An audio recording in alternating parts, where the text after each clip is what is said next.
In a small American town called Springfield, where neat houses with white porches lined quiet streets, and the mornings were filled with the smell of fresh coffee and warm pastries, there stood an old two-story house with a wide porch, creaky steps, and a rocking chair by the door.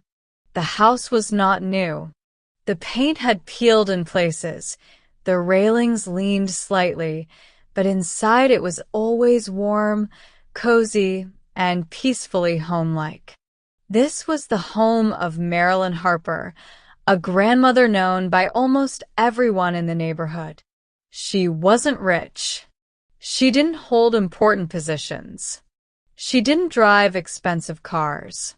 But whenever someone felt lost, when life became too heavy and it seemed there was no way out, people came to her for a cup of tea, for comfort, for words that could bring back hope. Marilyn was 68. Short, slightly plump, with gentle facial features and kind, attentive eyes. Her gray hair was always tied into a neat bun. She wore simple cardigans, and she always smelled of vanilla, fresh bread, and lavender soap. For many years, her life was quiet, calm, almost monotonous, until one day the phone rang. That call divided her life into before and after. Her daughter, Sarah, had died in a car accident. On that rainy evening, the road was slippery, headlights blinded the eyes, and in one fatal second, everything changed. After the funeral, Marilyn's house filled with children's voices, footsteps, sobbing, and quiet crying in the night. Her grandchildren moved in. 12-year-old Jake, serious, silent, with eyes far older than his age. 9-year-old Emma, a gentle, sensitive girl with large, thoughtful eyes. And 6-year-old Lucas, lively, noisy, endlessly curious. From that day on, Marilyn became a mother once again. The first weeks were the hardest. The children woke up at night, crying, calling for their mom. Sometimes Emma would sit silently on her bed, pressing an old sweater of Sarah's to her chest, because it still carried her scent. Lucas often asked, "Grandma, when will Mom come back?" Each time, Marilyn's heart tightened so painfully she felt it might not survive. "Mom will always be with you," she answered softly, just in a different way. Jake tried to stay strong. He helped around the house, watched over the younger ones, silently doing everything asked of him. But sometimes, late at night, Marilyn heard him quietly crying into his pillow.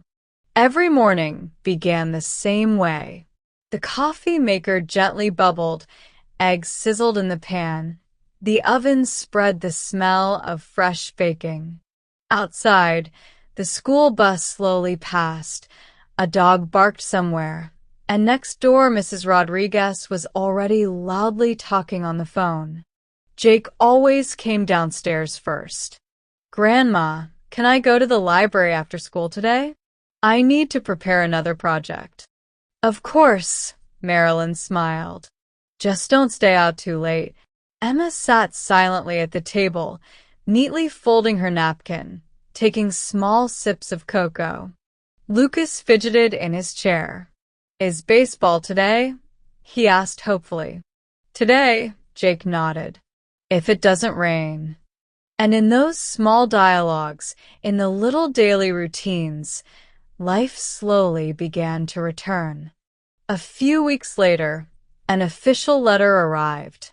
The house Marilyn had lived in for years was still under mortgage, and due to overdue payments, the bank had begun foreclosure proceedings.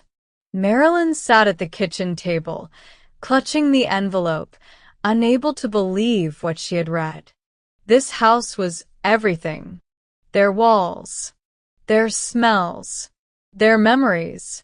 If they lost it, they would lose the last thing connecting them to their former life. That evening, when the children were asleep, Marilyn sat alone in the dark, listening to the ticking of the old clock. Tears silently rolled down her cheeks. The next day, the neighbors found out. Mr. Thompson came first. "We'll figure something out." "We will." Mrs. Rodriguez brought a large container of food and hugged Marilyn tightly. "You are not alone. Remember that." Brian offered to help with repairs so the house could look better for a possible sale, but Marilyn shook her head. "I don't want to sell. I want to save it." And then the neighbors did something she never expected. They organized a charity fundraiser. The local church announced help for the Harper family. A donation box appeared in the cafe. The library posted notices. People who barely knew Marilyn brought envelopes, groceries, clothes for the children. Every evening, she counted the collected money and couldn't hold back her tears. "Why are they so kind?" Emma once asked. "Because the world stands on kindness," Marilyn answered. "And one day, you will be kind too." Despite the neighbors' help, the issue of the house still remained unresolved. One evening, Marilyn sat at the kitchen table again, surrounded by papers. Jake approached quietly. "If you need, I can get a job after school," he said. Marilyn lifted her head sharply. No. "You must study. That's your job right now." "But I want to help." "You already help. Every single day." And she suddenly realized her grandchildren were growing up far too fast. A few days later, Marilyn finally decided to go to the bank. She stood in front of the mirror for a long time, adjusting the collar of her old coat, as if she were not just going to a conversation, but to the exam of her entire life. The bank smelled of coffee and paper. The air conditioners quietly hummed. People sat in line, buried in their phones, and no one knew the weight she carried in her heart. The young clerk behind the counter smiled politely. "How can I help you, Mrs. Harper?" Marilyn placed the envelope in front of him. I received a notice of foreclosure. I want to know how much is left, and if there's any chance at all to keep the house." He nodded, quickly typed something on the keyboard, and lines of numbers ran across the screen in front of him. Seconds stretched endlessly. Marilyn gripped the strap of her bag so tightly that her fingers turned white. Suddenly, the young man froze. He frowned, refreshed the page, checked again. "Excuse me," he said softly. "Could you please confirm your name again?" "Marilyn Harper."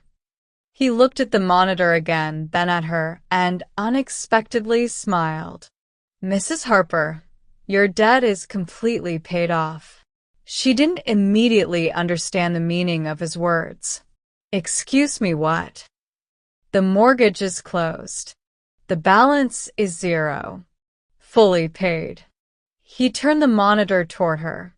On the screen, a clear message glowed. "Account closed. No outstanding debt." Marilyn stared at the words, unable to believe her eyes. "But how?" she whispered.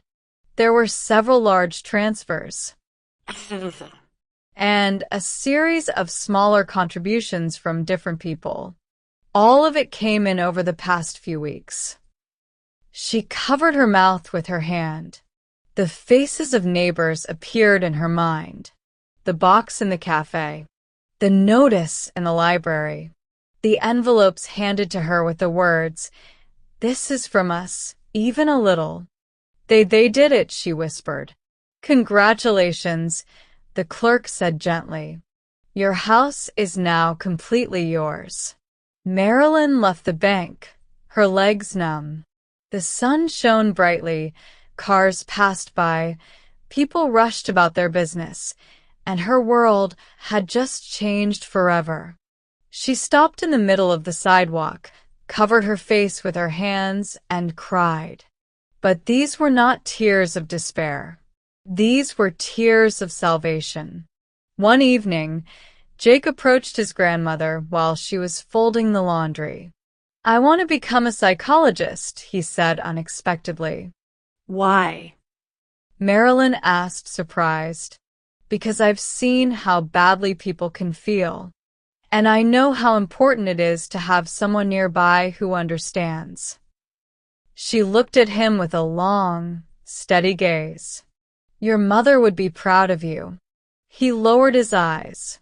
"I want all of you to be happy." To distract himself, Jake immersed himself in studying. At school, they announced a scientific project competition. The winner would receive a scholarship and a grant for further education. Jake worked nights. He chose the topic, how family support influences the psychological recovery of children after losing a loved one. In fact, he was writing about himself. He interviewed classmates, read books, consulted Mr. Thompson, created presentations on an old laptop that constantly froze. The day before the presentation, he said to his grandmother, "If I win, we can pay part of the house debt." Marilyn hugged him. "You've already won, just because you didn't give up." The day of the competition was decisive. When Jake stood in front of the class, his hands trembled, his voice faltered. But then he saw Emma and Lucas sitting beside their grandmother, and suddenly he calmed. He spoke honestly. About pain. About fear. About love. About how support can save a person from despair. The hall was silent, and then applause erupted. He took first place. When he came out of school, Marilyn couldn't hold back her tears. "I'm so proud of you," she said. And those were the most important words of his life. Lucas signed up for a baseball team. He waited for his first practice, as if it were Christmas. "I'm going to be the fastest," he said. On the field, he got confused by the rules, stumbled, sometimes cried out of frustration, but each time he got back up. When he hit the ball for the first time, his joy knew no bounds. "Grandma, did you see that?" he shouted from the field. Marilyn waved at him and smiled through her tears. While Jake was growing stronger, Emma, on the contrary, began to withdraw. She increasingly stayed alone, stopped playing, and ate poorly. One night, Marilyn heard soft sobs. She entered the room and saw Emma sitting on the bed. "I feel like if I forget Mom, she will disappear forever," the girl whispered.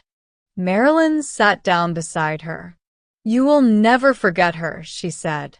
"But living doesn't mean only remembering. It means moving forward too." "And if I laugh, does that mean I don't love her?" "No," Marilyn hugged her. "It means you keep living. And that's what your mom would want." That evening, they sat together for a long time, looking through old photo albums and remembering funny stories. For the first time in a long while, Emma fell asleep peacefully. Some time later, Marilyn was invited to a school meeting. Emma's teacher, Mrs. Carter, spoke softly but seriously. "Your granddaughter is very capable, but she often withdraws. Sometimes she just sits and stares out the window. She has experienced a great loss," Marilyn said quietly. "I understand," the teacher nodded. "But if you'd like, we have a school counselor." Marilyn agreed. At first, Emma resisted, but gradually she began to open up. She talked about her mother, her fears, and how she was afraid of losing her grandmother. Step by step, Her eyes began to shine again. In the spring, a fire broke out in the town. Several houses on the neighboring street burned down. Families were left without a roof over their heads. And then the residents of Springfield came together again. Marilyn opened the doors of her home to provide temporary shelter.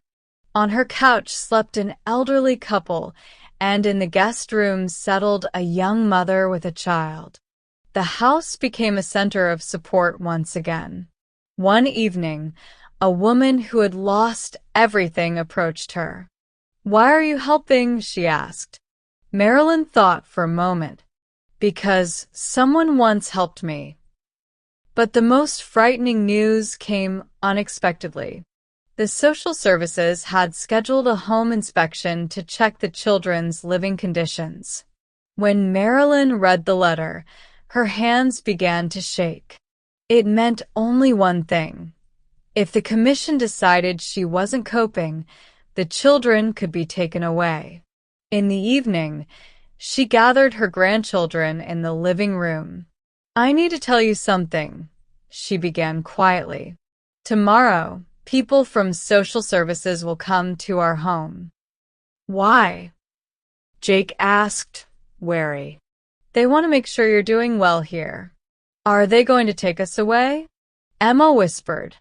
Lucas immediately started to cry. "No." Marilyn pulled him close. "We'll just show them what kind of family we are." That night was almost sleepless. Jake cleaned the house, mopped the floors, wiped the windows. Emma carefully put her drawings into a folder. Lucas arranged his toys on the shelves, trying to do everything perfectly. The next day, 2 women and a man from social services spent a long time inspecting the house, asking questions, and writing notes in their notebooks. Who prepares the meals? Who helps with homework? Who takes the children to school? How do you manage financially? Marilyn answered everything honestly.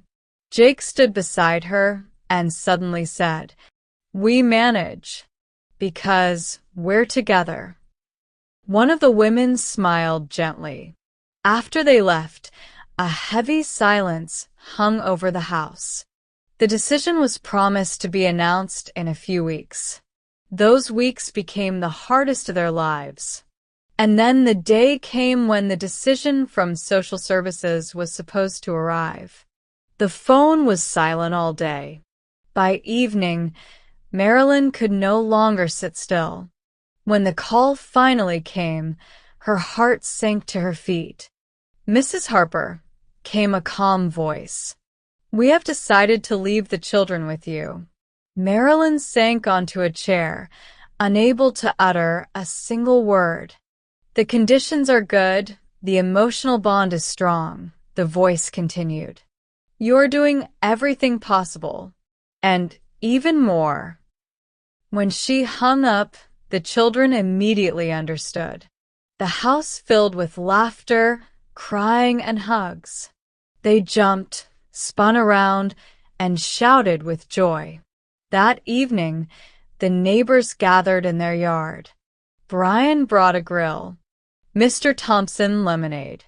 The Rodriguez family, huge pots of food.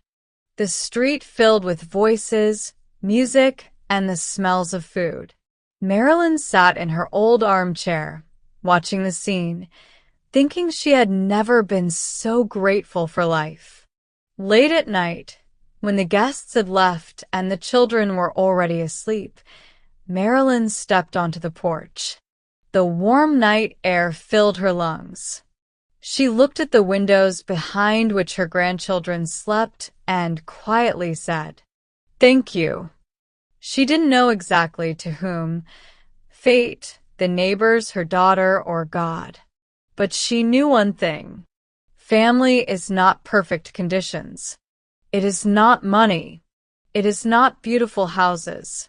Family is when, even when you fall, you know someone will reach out a hand to you. And if somewhere in a small American town of Springfield a warm light shines in an old house with crooked railings, it means that there lives not just a grandmother with her grandchildren. There lives love. And love, that is the only thing that truly makes us rich.